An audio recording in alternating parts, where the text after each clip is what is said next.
everyone. How are you? Good. Good. If you might get back there, we're gonna do an exercise in a minute, so we just want to make sure everybody has a partner next to each other. Where are you guys coming from? Wisconsin, Wheeling, Connecticut, West Virginia. Where else? Minnesota. Go Drops. Okay.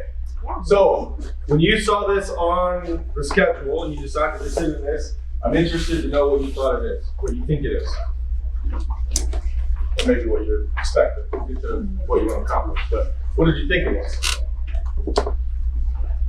Snacks is presenting. Fuck it, we'll just sit there. Yeah. Okay. Yes. Pretty much. All right.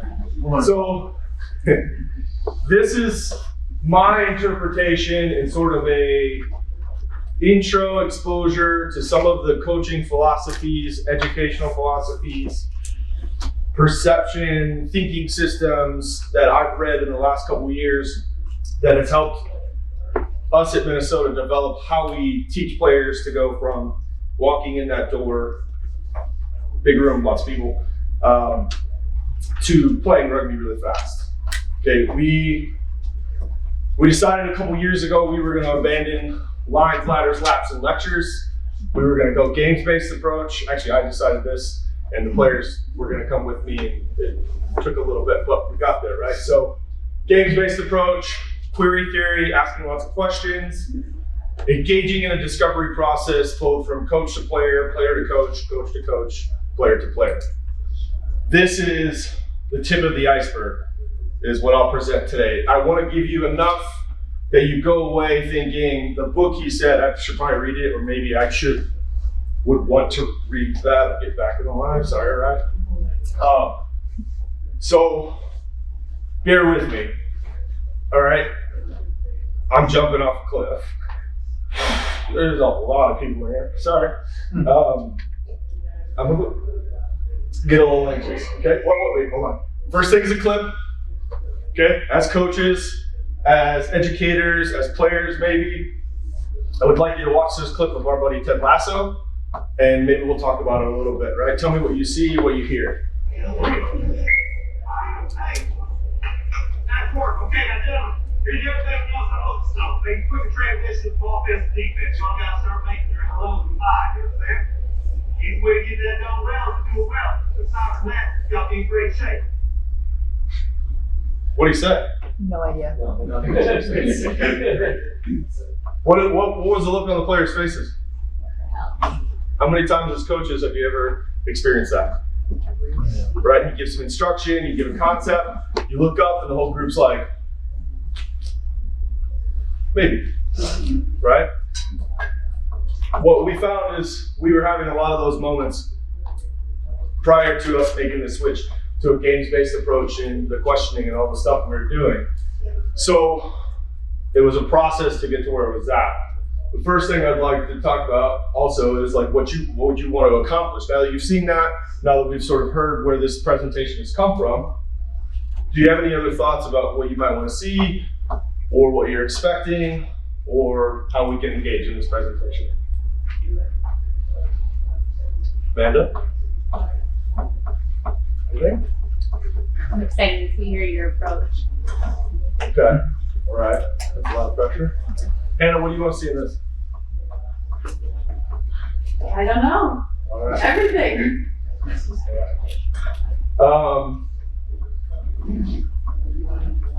I thought about this because it's kind of new, it's different, it's going to come from multiple locations. So I started with the end in mind. What do I want you to take away? Or maybe some thoughts, some considerations that I'd like you to consider that might help you design your sessions a little differently, or tailor your messaging a little differently, or at least get you to think that when I'm interacting with a coach or a player, how we go about that discovery process, right? Because it's not just about you, it's about them and you, and how you both take things away from what you're doing. So, this thing's touching. Here's what I want you to walk away with. People forget something they learn, 50% of what they learn within an hour without repetition. Okay, the forgetful factor. I want you to think about painting pictures using cues that relate to your players' experiences. Where do they come from? Where do you come from? What can you draw on? What can you say to them in the moment that connects to something they've done and maybe you've done that paints that concept, technique, or tactic? I'd like you to think about how to use questions to further enhance the discovery process, right? And we'll talk about that in a what and a why, right? Which ones are appropriate, when, and where. This one is very difficult for some coaches. Less is more, right? And last, how do you check for understanding? How do you verify, right? These are about the 5 high points that I think we'll cover today, and hopefully it'll get us thinking enough to start making some adaptations in our training or in our communication and our coaching styles. Right? Is that fair? Anybody think of anything else before we go on? Okay. You have some partners next to you. I'm going to pose a question to you, and I want you to take 2 minutes and think about this with your partner or someone next to you and discuss it a wee bit, and then we'll come back to it. What is coaching? Yeah, so you're right now.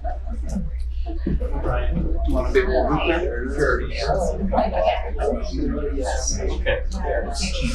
a term, an umbrella term that comes to a lot of components. Like you're not just teaching skills like rugby skills or sports skills, but you're also mentoring and also building relationships.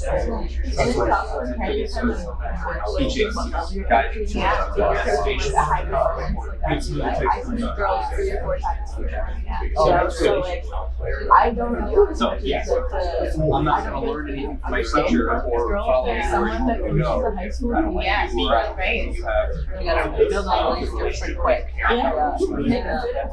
Yeah. so And being able to adapt to So this is kind of like how you coach, great. Picking that. frequency, or it could be every day. How do you continue to engage with players, whether that's short term or long term?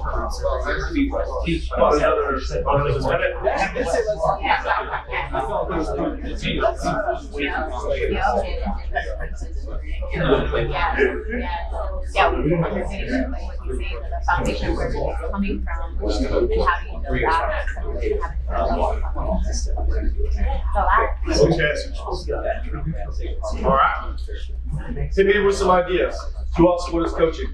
Teaching. Educating. Okay, what else? Motivating. That's a good concept. Can you motivate, or do you have to push a button in someone to get them to motivate themselves? That's a good question, right? You gotta think about that, right? What else? Managing. Ooh. Tell me more. We talked about first of all, differences in training age, and then when it comes to game day versus the rest of the week. Game day versus the rest of the week. Tell me a little bit more about that. Can you please tell me a little bit more? Yeah. When you get to game day, I see coaches yelling, and I'm like, you're not going to change what they're doing on the field. They're not listening to you. You missed your shot. So what I'm hearing you saying is tailor your training week to be in line with what the team says they want to accomplish on the weekend. Yep. And then on the weekend, you let go of the reins. And you sit back with your hands in your pockets, you pace like I do, talk to your coaches obsessively, and try not to yell at anybody. Okay. What else? Sir. Relationship building. Ooh, good one. Tell me about that. So athletes will only perform for someone they have trust and faith in. Oh, I love you. Been doing this for a while. Yeah, relationship building. How many coaches consider themselves athlete-centric? Player-driven, player experience, player welfare, right? We heard that before. Athletes, how many consider yourself that too, right?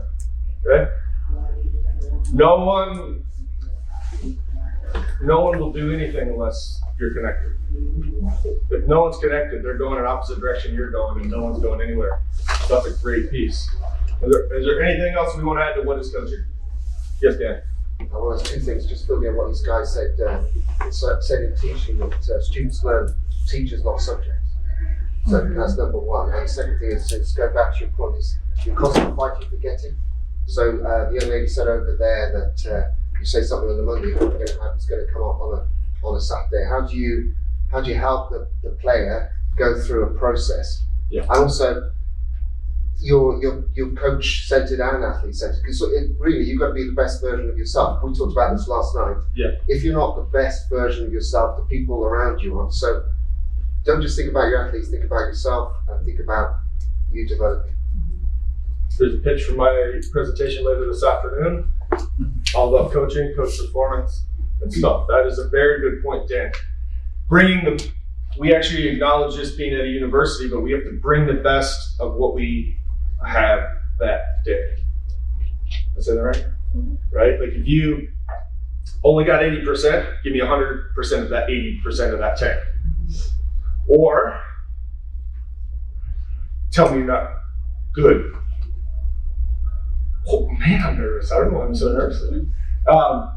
Okay, so we've discussed what is coaching. Anything else before we move on? Guys, it's a lot of eyes at me and you still huddle. I'm so much better than huddle, I promise. Okay. Anything else to add to what is coaching? Being adaptable. Adaptable. Right? Adaptable to what kind of things? Everything. Everything. Literally everything. Is that a fair statement? Strength of your team, schedule, reps, weather, numbers of training, lack of numbers of training, coaches in and out, right? Okay. The one thing, what isn't coaching, what we didn't really hear, I'm really happy about that. Coaching isn't telling players what to do. 100%, it's not telling them what to do. What I've heard us saying is that we all see that there is a process, there is a learning component, discovery component, and we're all bought into that. But we have to buy into that to get going, right? Am I saying that fairly? Right, we all got to buy in to get to where we're going. If you're standing there and you're telling a player what to do, when do they switch off? Let's say like 10 seconds after you start talking, right? There's lots of reasons why they switch off, and those are things to take into consideration, right? But mostly, and we'll talk about what maybe is a better way to connect in a learning environment, but you start telling people what to do, most people are going to be anti-authoritative and pull back out of that situation. So I'm really glad that we were talking on the other side of that coin, right? Okay, a little bit about thinking processes. This comes from Daniel Kahneman's Thinking Fast and Slow. Okay, you have two systems, he theorizes there are two systems in the brain. System one, which is reactionary decision-making in the moment based off the perceptions around your world. Okay, think about you're driving, someone pulls out in front of you, boom, you turn real fast, right? You know how to turn because your system two, your problem-solving system, is your experience-based. You've driven a car so many times, you know that when someone comes out of nowhere, you have to turn the car, right? We can utilize both of these systems to create rugby IQ, okay? How do we do that, all right? How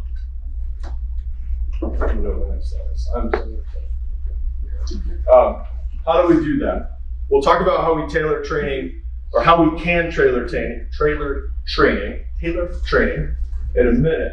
Okay? But I want you to start thinking about it in these terms, right? You need to build a base of experience to be able to decide in the moment, right? Okay? And now we're talking about the forgetting curve. That's what we're talking about. So, what was Ted Lasso talking about in the video? Changing from opposite to Transition, okay? So we've repeated that once, right? We know he's talking about transitions, okay? He wants them to go from attack to defense or defense to attack pretty quickly, okay? We've repeated that.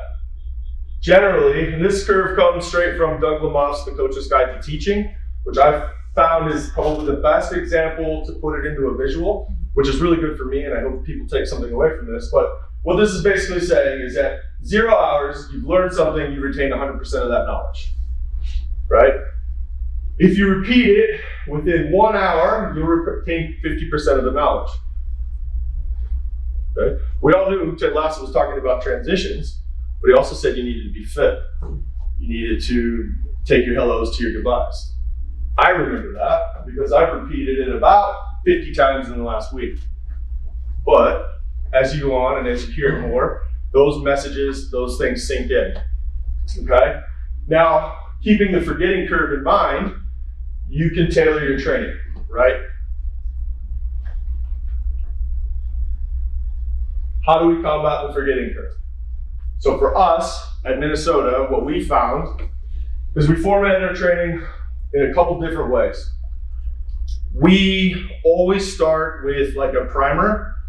Like if we're gonna be doing pattern on the day, we'll work decision making and passing in the warm up, slow it down, get the technique right, see the defenders, know exactly what we're going against. And then after we go from the primer, we go directly into a games block, okay? The primer is building system 2.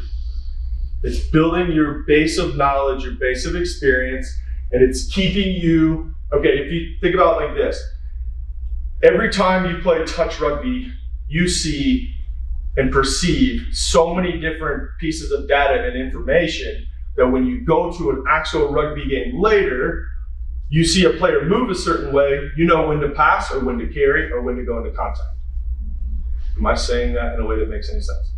Okay, so primers for us look like rookie rugby games, 10 pass, offside touch. We play AFLX, right? A kicking game to get our kicking skills going. And then we'll go directly into a games block.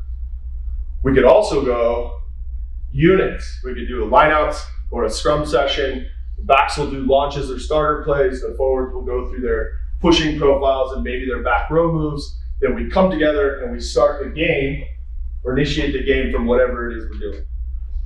If we want to go restarts, we go one-man lifts, we play some high ball catching games, then we go into a game where we initiate from a kickoff or a penalty or a 22 drop or a goal line drop, right? We warm the skill up, build the base, show them the problems, let them work them out, then we put them in the game and they automatically react, right? And the more you do that, the more you layer that, the easier it is for them to play the game, okay? Anything else, guys, on primers and games blocks from your perspective? Am I covering that well? Yeah. Okay. Right, then, so we have the bigger picture, primer, game, right? One other piece to consider here is in the total training week, we have 6 hours. We spend approximately body on body contact, no tackle pads, no tackle suits. We'll maybe do 10 minutes of contact. That's it through the entire week. Everything else is either a primer where we're driving into a bag, getting good body shape, or we're wrestling, right, from a ball or a med ball. We're doing lots of work that looks like contact, but is not impact driven on soft tissue. Okay, so for contact, that's how we look at that. Then we will do that contact block, warm up, primer, go into the games block. We manage that time really well, so that way we're fresh for the Saturday. Does that make sense? Is that tracking? Is that in line with you? Okay, good. All right, then, so we have the bigger picture with contact, gameplay, technique, decision making in the moments, right? Now we talk about, we have consistent messaging and standardized terms, okay? We don't, I do have snack days, I will say that, right? I do. Sometimes I get a little excited and I'll say spilled eggs or whatever I said last night. It's supposed to be spilled milk, sorry.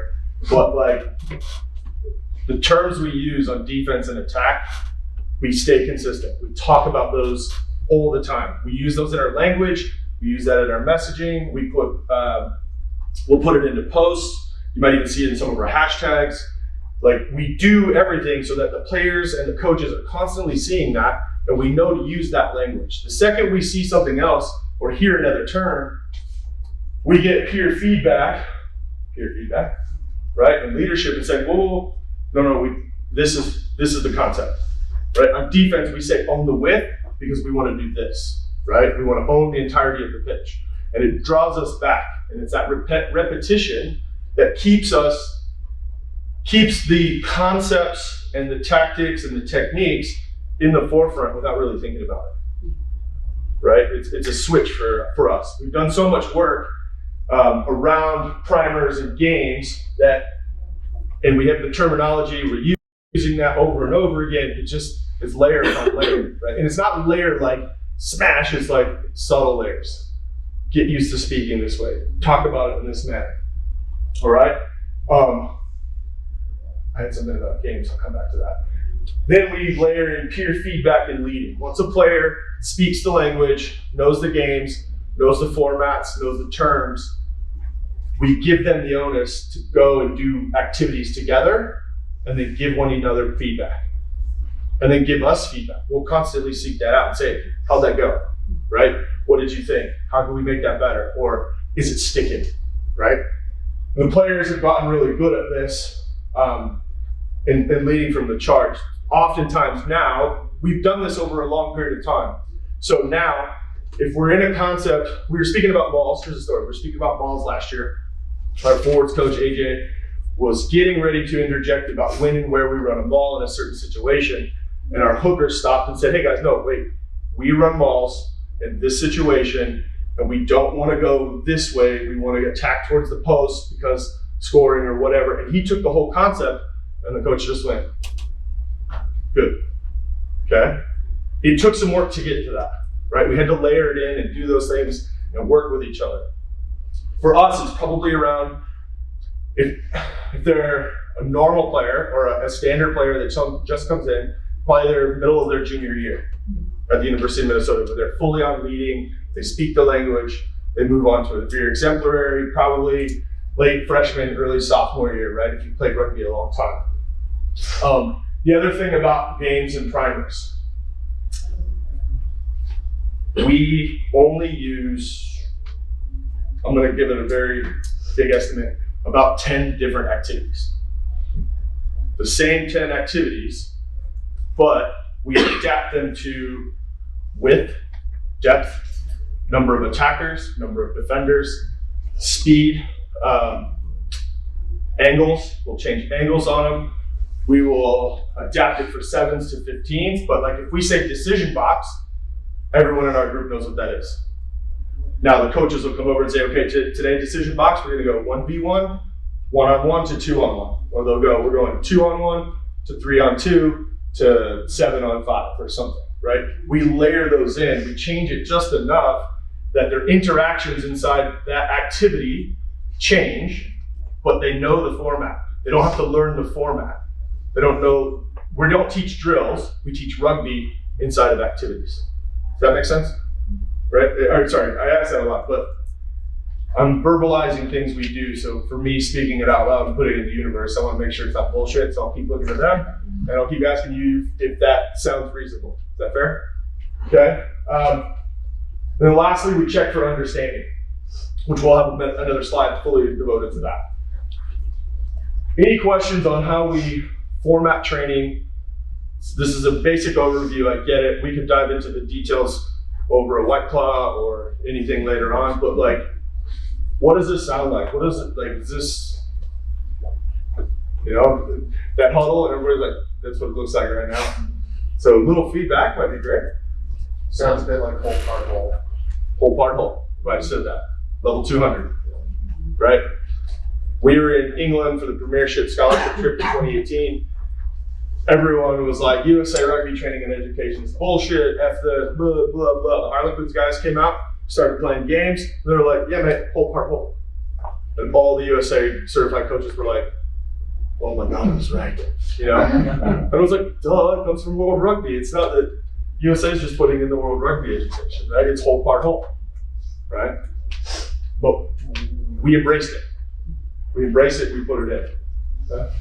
Any other comments, questions? Yes, sir. You've created habit for yourself. I don't even know if you recognize it, but the way you address your player group, that feedback circle, you're doing what you coach. I mean, it's obvious to me that you're doing what you coach. So for a lot of us that don't have that habit created, there's going to be some time and energy we need to go into creating, Yes. you call it like query theory, you're constantly reaching for questions. Yeah. I'm seeing it, and I don't know if other people are recognizing it, but I want to recognize that I see the habits you've created, and I think that that's something people will eventually pick up on. You're constantly asking questions of your player group. Yeah. He's checking for understanding every time. Yeah, there's always checking for understanding. Like, you do what you preach, which is really cool. Well, a little bit comes from a military background, right? I'm very direct from my military time. Try not to be mean, try to be direct. And I have to practice this, or I'll forget it, or I won't use it, or I won't set the example when I'm asking them to do it. I will say this, in building all these habits and building these frameworks and structures and formats, there's a lot of frustration. Switching to a games-based approach, I watched, Gabe, do you remember when we did that in 2018? And you and Bob was about to kill everyone because he was just pissed that we could score on every line. Remember that? Frustration, most of the time, equals adaptation. Something's changing, they're not used to it. Everyone's got to dial back in and really focus on what they're doing. And it comes out as, I can't control this, it's not what I'm used to. Go! And that's when I go, okay, we're gonna keep going. Keep going, right? And now they bring it to me. Hey, we're gonna run this? Let's try this. Oh, yeah, okay, yeah, let's do it. We need to do it because I'm feeling a little frustrated about it. I'm feeling feelings about it. It could be frustration, it could be confusion, it could be, oh, I don't know if we're gonna be able to do that. But if I know if I'm feeling those feelings, I can adapt. I can move ahead. So thank you for recognizing that. Thank you guys for participating and looking great today, by the way.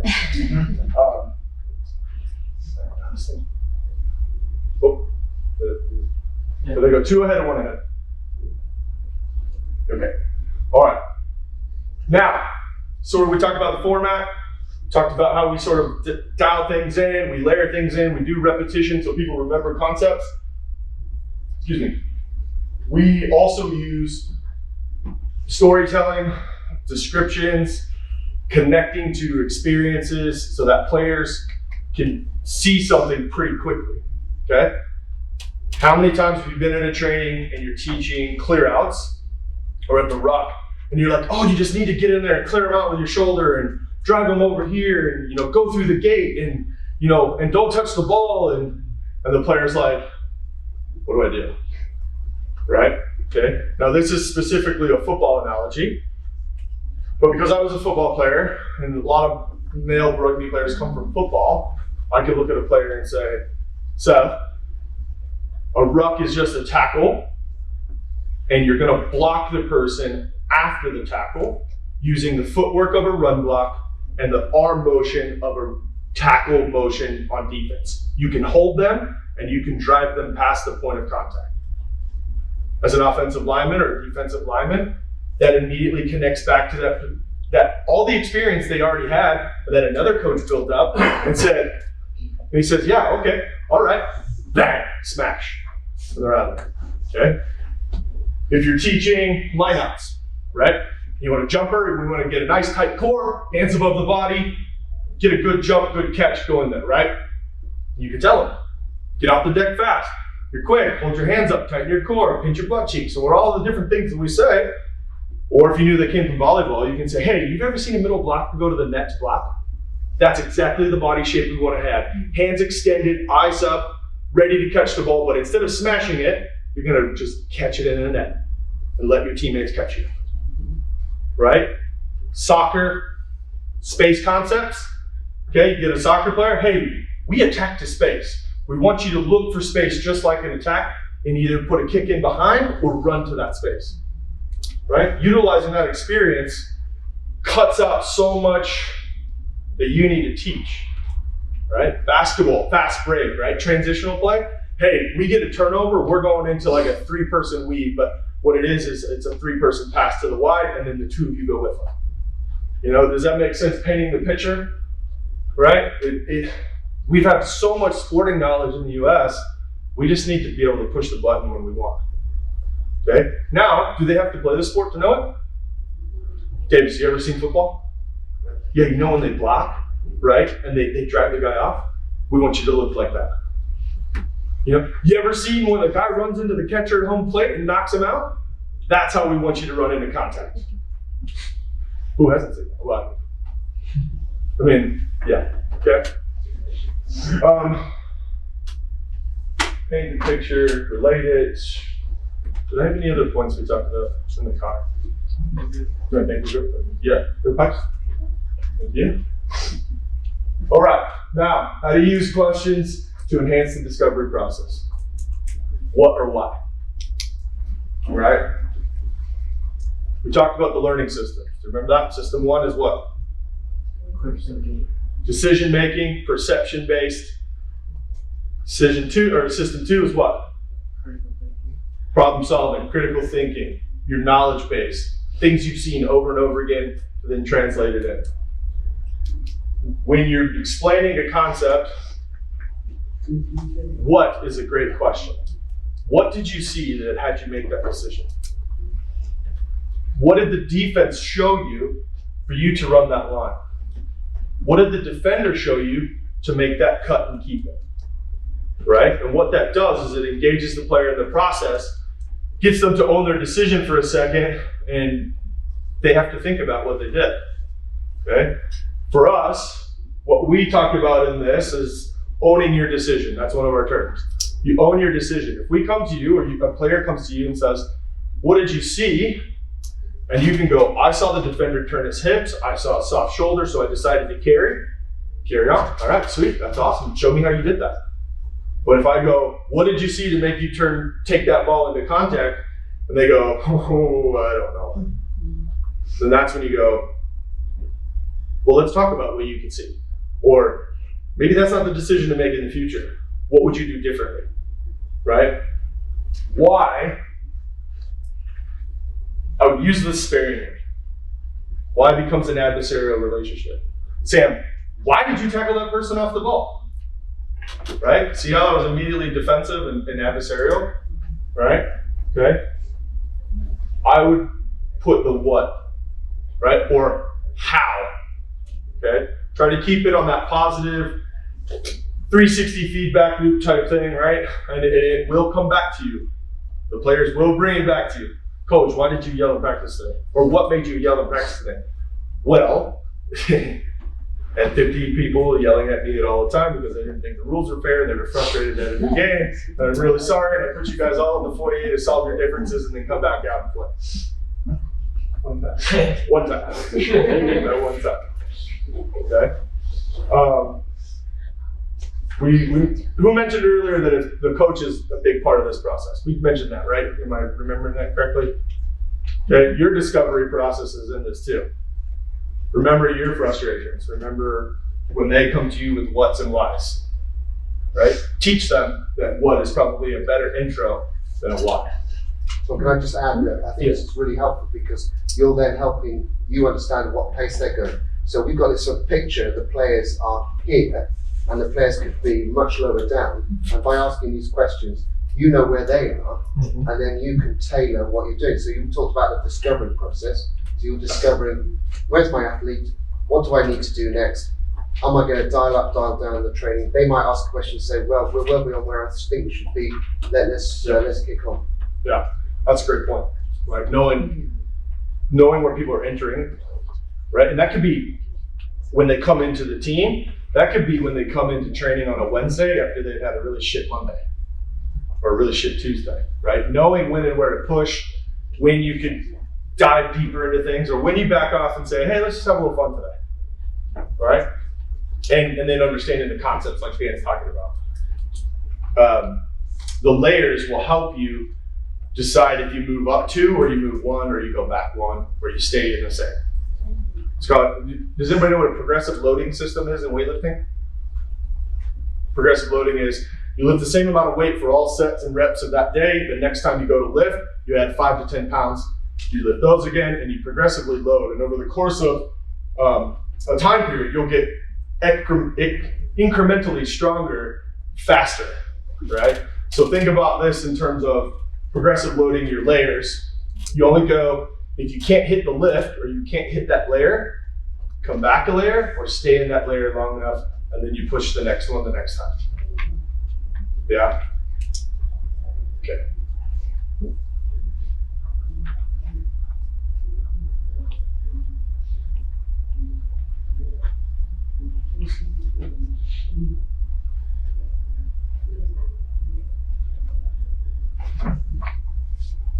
You see what he's doing there? Yes. Less is more. We go back to the forgetful factor.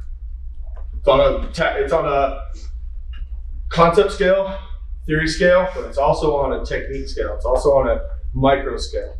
You can come in and be like, Amanda, I want you to go in there. I want you to run hard, get low, airplane arms, take off, smash them, get them over the run, smash them into the deck, get up and get to the next thing. And Amanda's going, my fucking airplane? Right?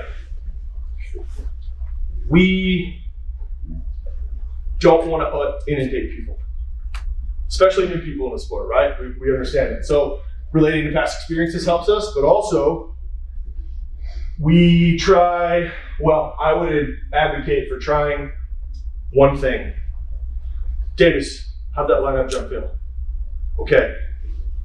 Did you feel fast? Did you feel slow? Like, what's going to help you get off the ground a little bit faster? Okay, you're going to try that next time? Good, I'll watch. Right? You know, Sean, I noticed that pass came out, you know, a little wonky or like skipped off the turf or something. What do you think caused that? You know what I mean? And then he'll either say, oh, coach, I hit it off the elbow, and you go, okay, sweet. Or he goes, oh, coach, my left hand is just not great today. It's like, okay, well, you know, let's slow it down a little bit. Just slow your pace down, get the technique right. Right? Instead of like, get your foot placement, transfer your weight, push your hands across the body, and all that other stuff. Right? Give them just a little bit, and then layer that in. The other thing, silence is golden. Silence is golden. Guys, how many times have I done the awkward silence in practice? A lot. At least once a week. What's that make you feel like? Does it make you start thinking about the concepts that we're about to talk about? And then the answers start coming to them. You start going, what are we going to do? Yeah, coach, we're going to get the energy up. What else? We're gonna make sure we're talking a bit more so we're in the line together. Okay, go do it. Right? Less is more. I didn't have to say much. They knew the concept. They told me what to do. All of them. Awkward, uncomfortable silence. Okay, people start thinking, get a little anxious. You don't want to go to a point where they're like, oh my God, they're gonna mess up.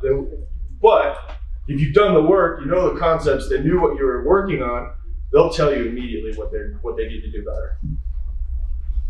Sorry, Sean, just to add into that, I think that this is also really powerful because the humans are very good at adapting and self-organizing. So you just give them one thing and they'll work out a way of. Yeah. So you say, throw the ball at me, but just concentrate on your right hand.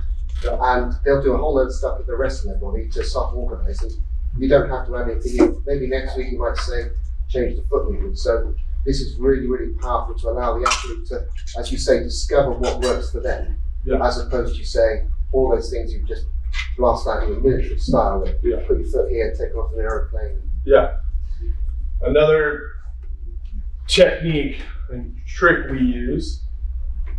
How many coaches could stand there and talk something to death and answer 50 questions when one question comes? How many coaches have had that? It turns into a huge discussion, right? And there's no reps. And we always want more reps and we need to play more. So what we try to get across to the players is hold your questions. Watch the activity, then jump in and fuck it up. Right? Go in there, get some context, get some speed, get some intensity, fail at it, and then come back to me and go, I don't get it, or okay, I see I gotta go a little bit harder there, or I've gotta get my body position better, right? Okay? Games are good at teaching you that. Like, how many people spend a lot of time passing at practice? Teaching a new player to pass, and they stand statically. Yeah? You guys agree? We get new player first day, we get them the first 5 minutes and have somebody just show them that a little pop pass is good. Then we go right into games and we say, run to space, call for the ball, run, don't worry about passing, get used to running into people or running into a space where there are people, and have fun. By the way, it looks like ultimate frisbee, but we let you run. By the way, it's, AFL, we're a kicking game, right? We might have to explain a little bit of the rules, or if we're teaching tracking, we'll put them in situations like the other day. We took a ball and we put it in everybody's hand. We did right hand and left hand, and we said you can't cup it, so you have to defend your ball and you have to attack a person. So they had to track and keep body control to keep this, and that was part of the warm up. Right? It doesn't look like rugby, but it has all the body shape, it has all the tracking movements, the eye focusing, all that stuff, and they're taking all that in. Right? You can tailor that however you want.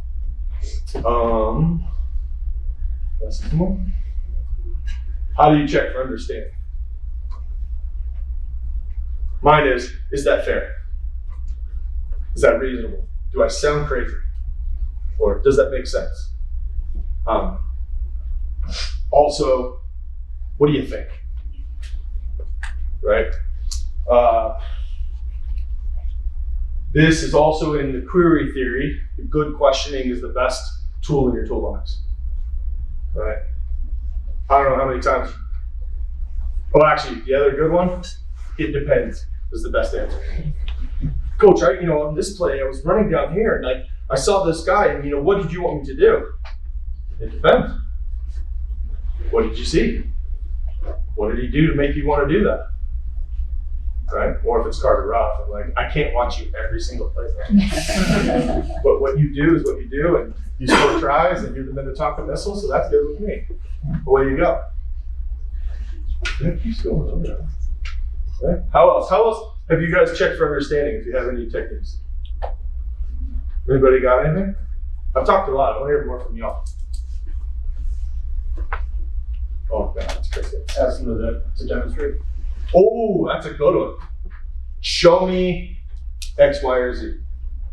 Right? You know what I saw? I actually saw this at the women's conference last weekend. Jenny Liu, Roz Chow, and M. Shea were talking about relationships with the refs, and they simulated a tackle. They actually did 3 iterations. Jenny Liu walked up to Roz and said, Roz, show me a perfect tackle. Boom, perfect tackle. Get on her feet, go for the ball. Okay. Show me a failed tackle. Show me that's something that's completely illegal. Now, it wasn't full speed, but Ross gets in there, rolls over, lays down, kills the ball, right? The whole group could see that. And then it was, show me something 50-50. Show me something that the ref is going to have to make a decision. And that was incredible because for me, it was the first time I was like, okay. That's a good check for understanding. If you ask that question and the player does something that's just out there, you learn something new and you go, okay, maybe we need an intervention, right? Or maybe we need to change the way we're looking at that. I thought it was a great way.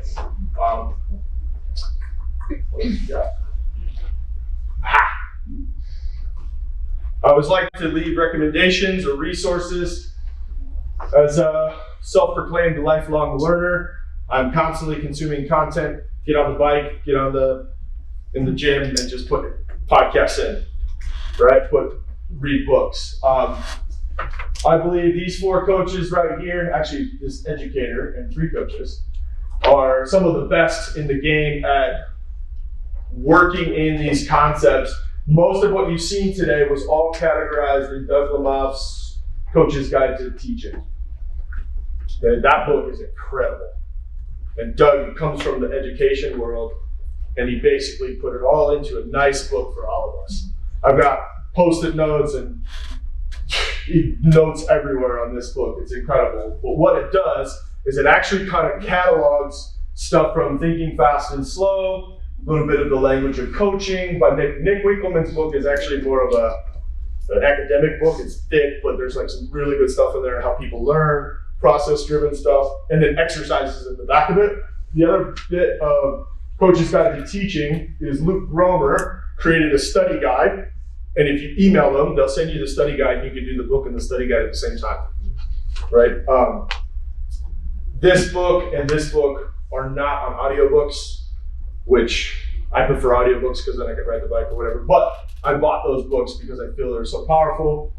Thinking Fast and Slow, Daniel Kahneman. He's did he win a Nobel Prize? Does anybody want to say he's a Nobel Prize winner? Yes. Yeah, he did, right? his whole book, Thinking Fast, Slow, the first thing I took from it the first time I read it was primer words. Using words that get us to think about concepts, right? When we talk about defense, what are some words that come to mind? Well, Bagamashka is our concept. What do we want to do to them? Attack them, choke them, cut off, suffocate them, right? We use those words to get those concepts in, right? On attack, what do we want to do? What words describe attack for us? Speed, force, misdirection, right? Guys are doing quiet stuff. Coaches and podcasts. This one I've really just started to get into, Science for Sport. It's all sports science stuff. I heard two great ones on warm-ups the other day about warm-up games and sort of how like a rugby coach who's got a little bit of rugby league background who does some warm-ups with game-based stuff, and then how a volleyball coach at a national team level does it, how to, there were two different podcasts where you can see where you could marry those ideas and put those together. Obviously, Rugby Coach Weekly, Dan talks to a hell of a lot of people. And then Bill Llewellyn, my mentor, has the Rugby Coaches Weekly Roundup podcast that he talks about all kinds of different professional development. Rusty Earnshaw has the Magic Academy. Okay, that does not sound like a coaching podcast, but it's all about making it fun. It's all about the magic of coaching, right? And they talk to everybody from rugby league, rowing, youth touch rugby, football. They've had Americans, New Zealanders, they get everybody. Rusty's voice is distinct and hilarious. And then Talking Performance with Jay Carter. He's a Kiwi who had started this in COVID, where he would do a Facebook Live at 8 p.m. every Monday night, I think. And then it turned into a podcast, and now it's just growing and rolling and going. Cutting Edge Coaches, Luke Romer's podcast. All these folks also go back and forth across, right, on each other's stuff. And it's really cool, like Rusty was on Cody Royal. Cody Royal was on Owen Eastwood was on Cody Royal. There's a bunch. It's interesting when they all get together and talk about their different bits and pieces. Two books that I kind of glazed over and I talked about last year, but I think are really important, or important to get you thinking. Think Again by Adam Grant. It's all about how not to be anchored to an idea. How to get enough data that can show you that you can change your viewpoint or your mind, right? There are a lot of those things in rugby that we're anchored to. Who runs four corners? Right? We all ran four corners when we first started because that's what our coaches knew, but does it really serve a purpose in the modern game? Don't know, right? So thinking about it, that was one of the first things to go when I started coaching, right? I've never done a gut pass. Nobody ever done that where you just shove the ball in the gut? I got hit so many times in practice for nothing. It's terrible. And this book is incredible. The Biggest Bluff. Who here tends to think a bit too much about the risk? The risk of doing something. Maria Konnikova was a writer for the New Yorker, and she decided to teach herself how to become a pro poker player with huge sums of money. She got herself a coach, which I advocate getting a coach's coach, which we'll talk about later. And she's become a professional poker player on the World Series, Pro Poker Tour. And the whole book is about how she went through that process to break down her risk aversion and get to a point where she's just like, I know the odds, I know the data, I'm making a decision. Or I know the odds, I know the data, nope, not doing it. She talks about how in that process there are emotional roller coasters. She gets pot committed, can't buy out, can't pull out, and makes mistakes. Quits for a little bit, then comes back. That book is incredible. I read it in 2 days. It was awesome. It was really cool. And then she's on a lot of podcasts as well, talking about that stuff. She's also written about other psychology stuff around con men, around how people think and believe things and get that. That's also some incredible stuff. If you could find some application to rugby, that'd be sweet. I haven't done it yet because I haven't read those, but they look really interesting. Anything else? That's me for now. Thoughts, questions, comments, concerns. Check for understanding. Trust but verify. Jack? Hit me. I guess it's more of a comment, but the check for understanding, that's probably one of my favorite parts, especially when like you develop skills and like certain drills that players might not know that they know.